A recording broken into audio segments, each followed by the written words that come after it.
Prezados amigos, vamos dar sequência agora à quarta parte de nosso estudo sobre o tema O Bode da Profecia e a Verdade que foi jogada por terra. Eu gostaria de, antes de entrar no tema propriamente dito, falar sobre a importância, mais uma vez, da coerência e chamar a atenção para que observem a coerência de nosso estudo, de nossas definições, de nossas colocações sobre essa visão do profeta Daniel. Lembrando que, ao final desse estudo, no próximo vídeo, nós vamos trazer, inclusive, uma espécie de prova dos 9 sobre tudo que estamos falando. É importante observar nesse ponto do estudo a mudança radical.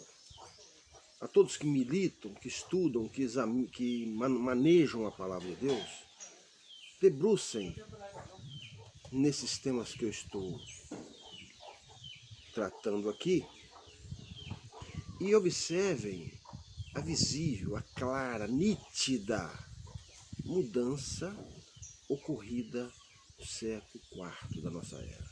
A mudança de direção, a mudança de rumo ocorrida com a igreja no século IV da nossa era.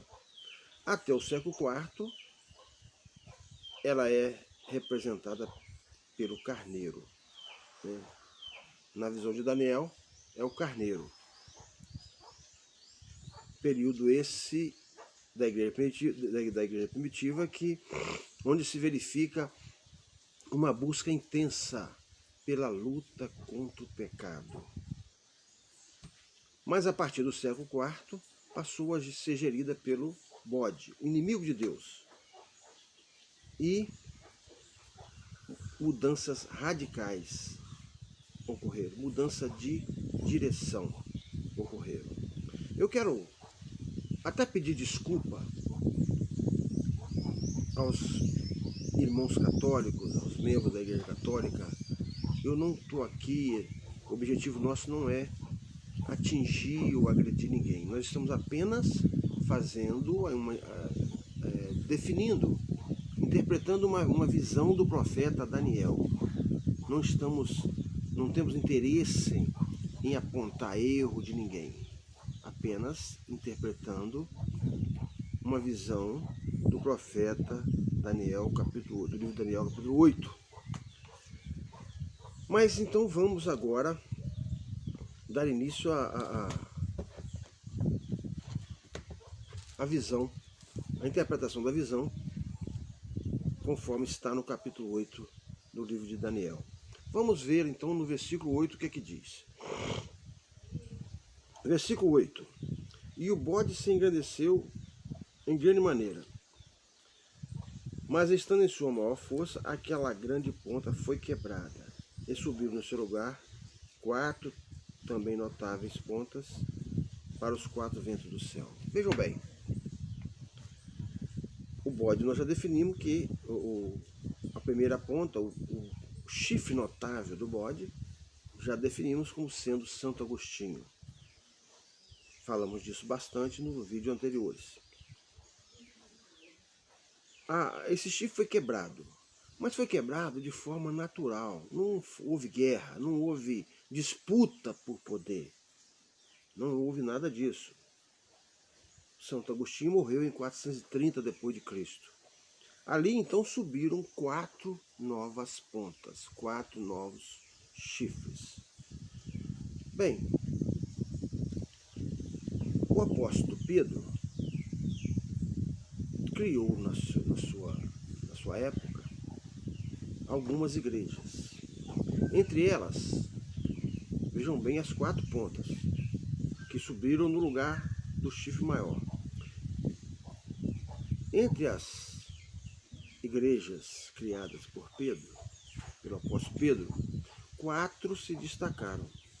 4. Subiram 4 pontas, as 4 igrejas das quais vamos falar agora. É os bispos das 4 igrejas. Então,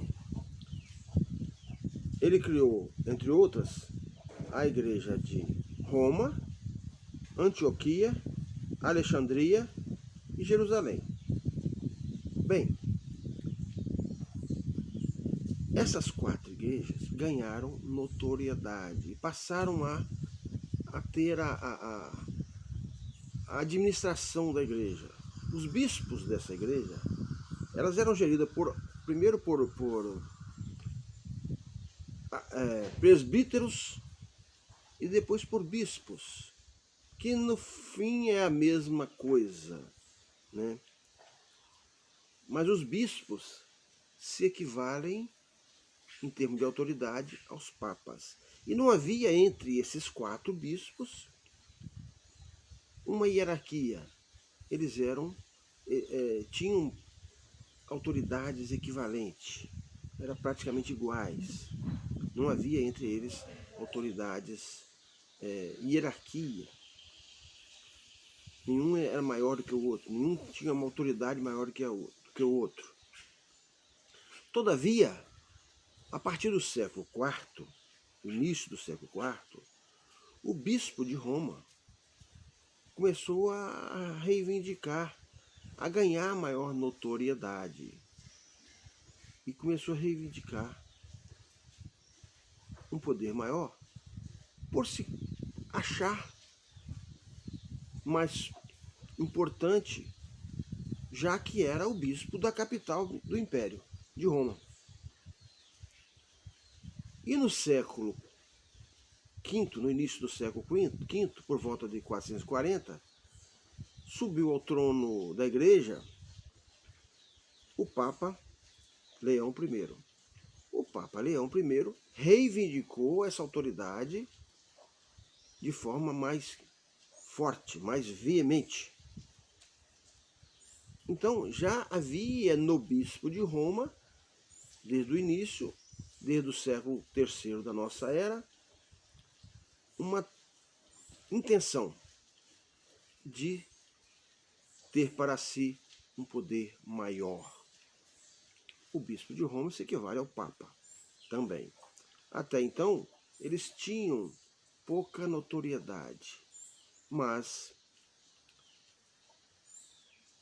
essa notoriedade começou a crescer a partir do século V. Então, essas são as 4 pontas, os 4 chifres. Os bispos de Roma, Alexandria, Antioquia e Jerusalém. Eles passaram a ter o protagonismo da igreja após a queda de Agostinho, a queda do chifre notório, do chifre notável. Então, esses 4 chifres, essas 4 pontas, esses 4 bispos dessas igrejas passaram a ter o protagonismo da igreja. Bem, aí vamos ao versículo seguinte para ver o que vai acontecer a partir de então. No versículo 9, diz assim: e de uma dessas pontas, saiu uma ponta muito pequena, a qual cresceu muito para o meio-dia, para o oriente, para a terra formosa. Aqui a ponta pequena cresceu de uma delas.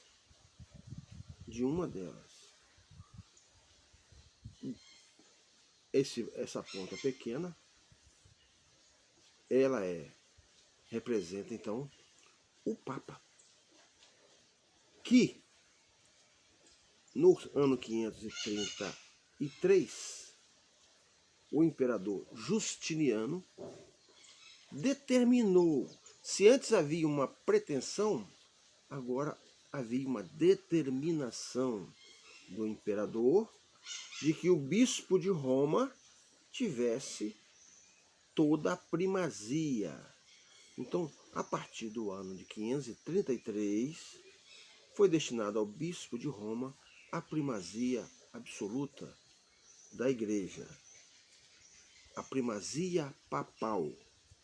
Porém, ele não contou com uma concordância absoluta. Houve sempre disputa entre esses bispos. É importante observar aqui, e aí mais uma vez entra a coerência do nosso tema, do nosso estudo, das nossas colocações, que essas pontas que foram surgindo eram sempre da mesma nação, como diz mais adiante o texto sagrado. Eram sempre da mesma nação. E nunca houve guerra entre eles para que para que houvesse alternância de poder. Isso nos coloca, mais uma vez, em xeque. Nos traz em xeque a visão material, que atribui a Alexandre o chifre notável. Com a morte de Alexandre, subiu os seus 4 generais, que seriam os 4 pontas. E aí, esses 4 generais desaparecem. Ao contrário do que acontece com os 4 bispos das igrejas. E o texto sagrado nunca diz que eles desaparecem. Aliás, eles existem até hoje com muita influência. E os 4 generais de Alexandre desapareceram. E a ponta menor, a ponta pequena, que representa o Papa, surgiu de uma dessas pontas. Ora, não se tem notícia de que de qualquer um dos 4 generais tenha saído uma ponta, um chifre. Não. Eles simplesmente desapareceram, os 4 generais de Alexandre. Então, isso é para mostrar que a visão material não tem coerência, não prospera. No entanto, a nossa ótica da visão espiritual, ela é cheia de coerências, transborda de coerências. São impressionantes as coerências. Então, do bispo de Roma, nasceu a ponta menor, que é o Papa. Então, estamos aí com essas definições. Agora vamos ao versículo seguinte para ver outra importante observação. E de uma delas saiu a ponta muito pequena, a qual cresceu para o meio-dia, para o oriente e para a terra formosa. E se engrandeceu até o exército do céu. E alguns dos exércitos das estrelas deitou por terra. E se engrandeceu até o príncipe do exército. Olha só. É conhecida a atuação dos papas, que usurparam para si atribuições, reivindicaram para si atribuições que seriam atribuições de Deus. O Papa, não existe em lugar nenhum na Bíblia de que o Papa é um representante de Deus na Terra. Não existe isso. Isso é uma atribuição pessoal do papado, né? Outra coisa, confessar pecado. Se confessa pecado a Deus. Não existe essa orientação bíblica na Bíblia. Temos que confessar os pecados a Deus, não é ao padre ou ao Papa. Então ele evocou para si atribuições que seriam de Deus, né? Seriam inerentes, são atribuições divinas. O homem não pode ter essa atribuição para si, evocar para si essa atribuição. Mas os papas fizeram isso. E o texto mostra isso. E se engrandeceu até o príncipe do exército. E agora veja outro ponto importante. E por isso foi tirado o sacrifício contínuo. E o lugar santo foi jogado por terra. Já falamos aqui sobre o sacrifício contínuo, né? O sacrifício contínuo, como definimos nos vídeos anteriores, é aquela luta intensa, aquela busca intensa, aquele clima de luta contra o pecado, né, que existia na igreja primitiva. Com a doutrina do pecado original, esse sacrifício deixou de existir.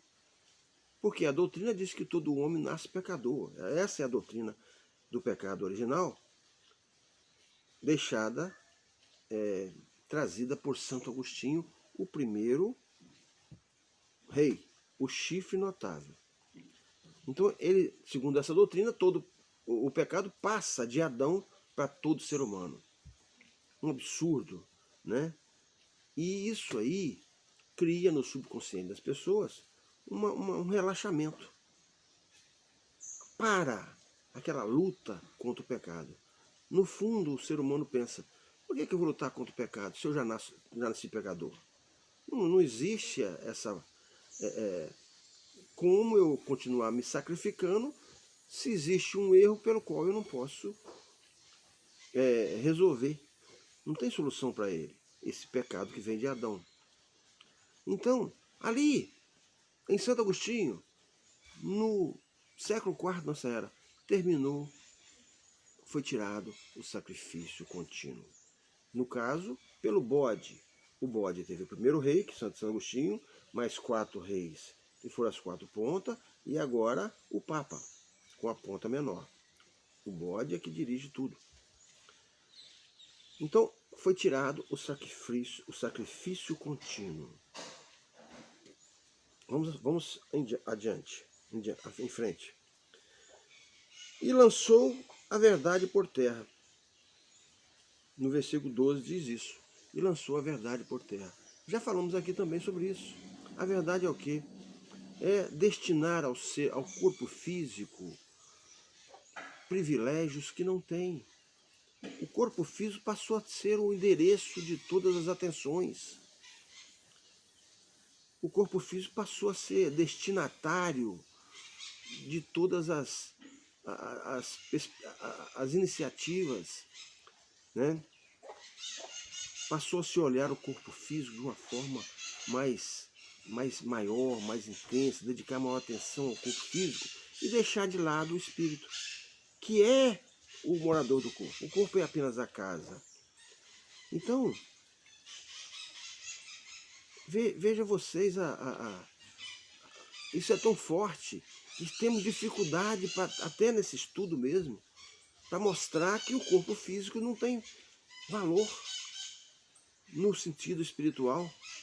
Quando se coloca o espírito e o corpo físico é secundário.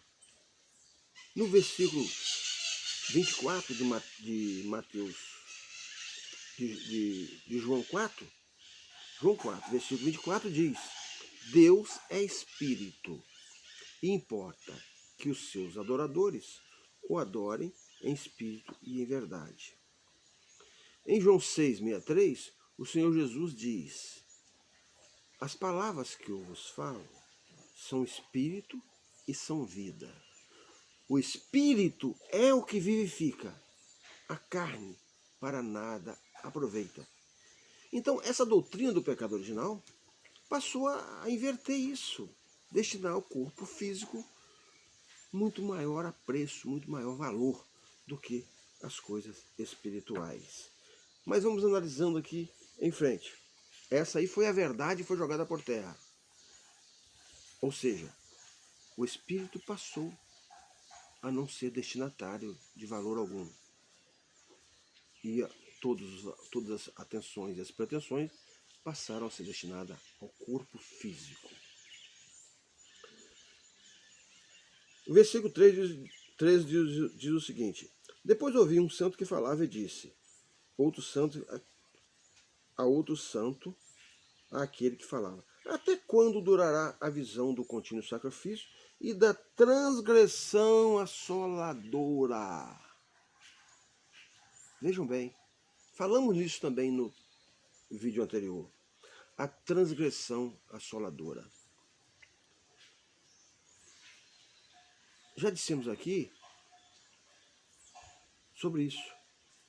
Lembramos de Mateus 24, versículo 15, o Senhor Jesus falando: Quando virdes que a abominação da desolação de que tratou o profeta Daniel está no lugar certo, sabeis que a volta do Filho do Homem está próxima. Aqui está perguntando: O texto, o versículo 13 está dizendo isso aqui. A pergunta: até quando durará a visão do contínuo sacrifício e da transgressão assoladora?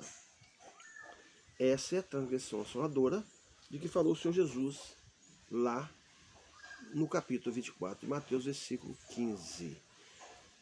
Com relação ao tempo de duração aqui solicitado, nós vamos ver no versículo seguinte que diz: até 2.300 tardes e manhãs. Mas essa parte é tema do nosso próximo vídeo.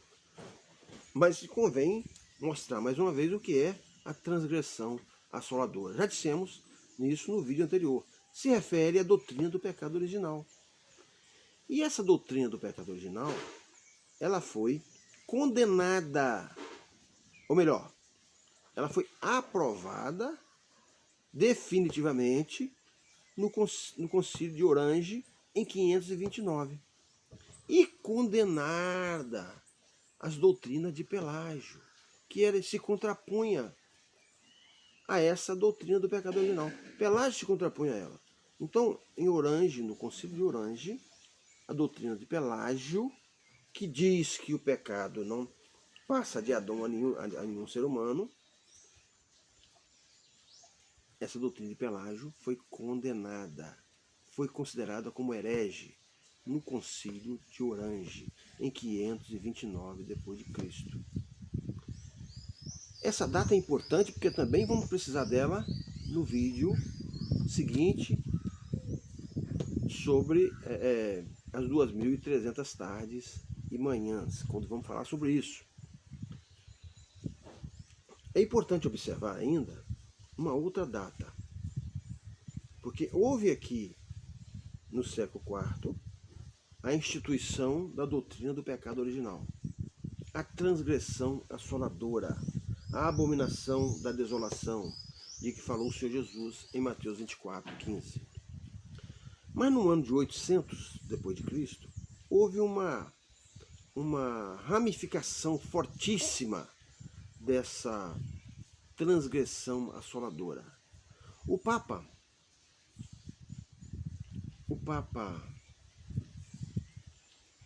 Leão III coroou no ano 800